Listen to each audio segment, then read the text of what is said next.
Hi guys, welcome back to my channel. It's time for this week's house plant, and we're going to be talking about my Philodendron Pedatum, aka non-variegated Florida Beauty.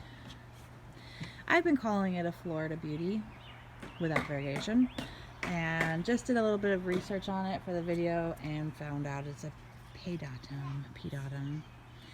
So this plant is really cool. Look at those leaf shapes. It is super unique. Even some of the leaves aren't all the same. Like, look at this one. It has 3 little spikes on that side, whereas the rest only have 2. This is a really cool looking philodendron. It climbs just like a lot of them. It likes to be on a moss pole or some kind of support. It's super easygoing as far as water and even light and soil. Compared to a lot of philodendrons, I feel like it's really easygoing. So I also put it in with this PhilodendronPrince of Orange because I didn't like how leggy it was here at the base. I got that idea from my grandma. Hi, Nanny.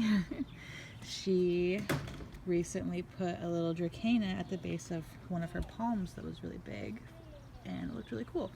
So they have similar needs. Put them in the same pot. Prince of Orange doesn't grow so viney. It's more bushy with its leaves. It's called Prince of Orange because the leaves are orange when they first come out, and then they turn green. So it's really pretty. It's growing fast. I just got this one at the nursery a couple months ago. It's way happier than it was in its little 4-inch pot. I've had this guy probably about a year, and it's a really fast grower too, especially when I had it in a window where it was getting more light than it gets now. So where I have it right now, it doesn't get a ton of light and it's growing a little bit slower, but I'm okay with that. It's outgrown its moss pole. I would like to get a bigger one at some point. I trimmed this crazy stem like 5 months ago, and now we have a new growth point coming. Took a long time for that to grow, probably because I did it in the winter, which wasn't the best idea, and it wasn't getting a ton of light.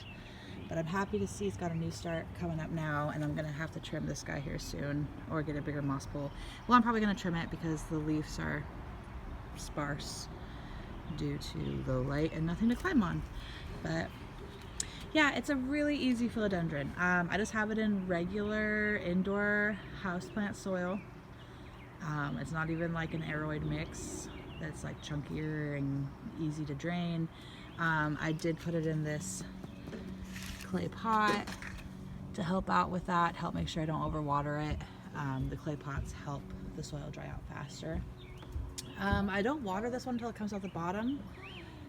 I probably should, just to make sure I'm not overwatering, but it's one of those plants where I have never had an issue with overwatering, and I feel like the pot it's in is a little bit big for its roots. So when the top couple inches feels dry, like it's dry, but when I get down a couple inches it's still moist, so this is when I wait. Like, it's better to overwater, or it's better to underwater than overwater these guys for sure. But when this feels dry enough, I will just, I don't know, how much do I give it? Maybe like 16, 20, 24 ounces of water, and it'll be good for another month. So it's super easy. I only water this guy like once every 3 weeks maybe. So yeah, that's my Philodendron Pedatum and my PhilodendronPrince of Orange.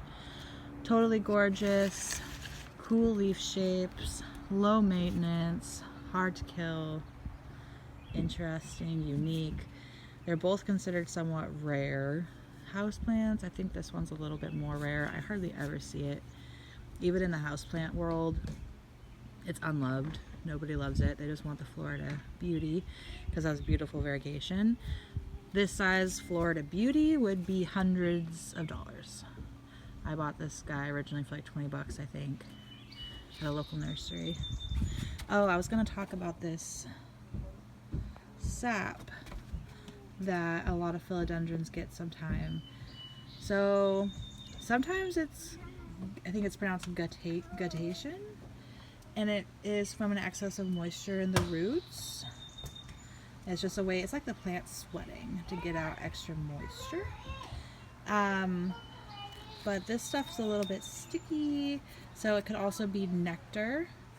Some of the philodendrons release this nectar to help attract ants, I was reading online. Somehow it helps with the pest problem. So yeah, there's no pests on this guy, but it releases these weird little sweat droplets. Here's its vine or petioles, red with little bumps on it. They're not soft, but they are cool looking. So yeah, that's the houseplant of the week.